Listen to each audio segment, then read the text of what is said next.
Welcome back to another episode of Entertainment Bites, and I have a bunch of goodies to talk about, but really to get into it first off is to talk about Sylvester Stallone film Alarum, which I apologize if I just murdered that, actually received a 0% on Rotten Tomatoes, which that is absolutely shocking, but I think the 0% is pretty much from critics, so they all absolutely hated it.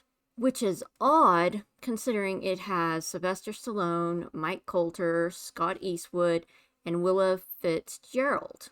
The critics said it has a lackluster script and direction. Basically, the story is it's about former spies Joe and Laura who, after leaving their covert lives, become targets of international agencies over a mysterious hard drive. It says this marks the second consecutive film to receive a 0% rating following 2024's Armor. So, okay, I am wondering if this film, I haven't seen it. I don't know if anyone really has. I need to double check to see when this comes out. But I find this interesting that they're just giving it purely a 0%. Not a single person liked it, and I'm wondering why. Why do both groups on either side of the aisle not like this? I know they said it's lackluster, but usually when critics give that low of a score to a movie, it generally means that this movie is really, really good, and it is so anti-political, it's unreal. Which, that is kind of funny.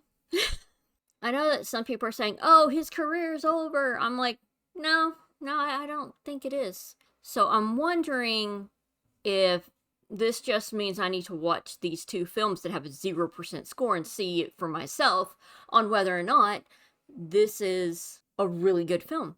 And his other movie was also a really good film. I haven't watched a lot of American films in quite a while, mostly because everything sucks. It's like the writing's off, or it's just too political. So I'm like, I know that's not always the case, but 9 out of 10 times, it's usually the case. Low tomato score means really good movie. Or maybe that's just me. I'd love to hear what y'all have to say down in the comments if you're going to actually see this Sylvester Stallone movie that is a spy thriller. Now, I think there are definite certainties in this world, and Too Fast, Too Furious fandom is never going to die. Because apparently, Fast X Part 2 is in the process of being made. They're going to be going back to Los Angeles.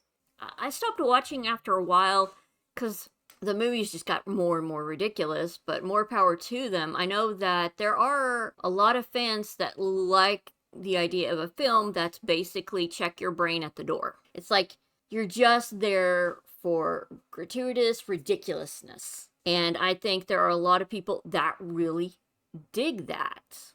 But if they do this bit of a homecoming to where the Fast and Furious started, are y'all going to want to watch that? Or were you going to watch that anyways? Love to hear what y'all think about that. And let's not forget our dear friend David Leitch in talks to direct Ocean's 14, which I'm curious. I'm very curious.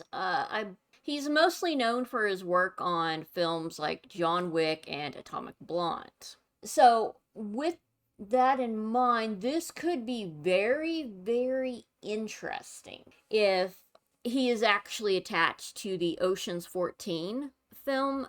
Though I am curious about what he possibly has in mind for the Heist series.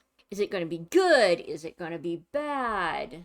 But so y'all are more aware of which version of the Ocean's 13 is going to be going, because there was George Clooney and Brad Pitt, And then there was the other one that didn't do so hot. But this is supposed to definitely be a sequel to George Clooney and Brad Pitt's previous. That will be interesting since they are much older than they were when that movie came out. I definitely will probably want to watch this one because I loved Ocean's 13. It was great, but I'm curious on who they're going to bring in, who they're not going to bring in for this. Because for those that may or may not know, there was Ocean's 8, and that was in 2018. I don't believe that spinoff did well at all. But Ocean's 13 did great, so I'm wondering if they're going to bring everyone back that's still around and just go from there. So what do you think? Are these 3 things going to be something you want to see? Are you going to want to watch Sylvester Stallone's movie? Are you going to watch Fast X Part 2 or Fast 10 Part 2? And what about Ocean's 14? If this does actually get made into a movie, are you going to want to see it? I certainly will. Out of all these 3 things, I 100% want to see Ocean's 14. But I'd love to hear from y'all. What is y'all's opinions on this? And as always, I will catch y'all on the flip side.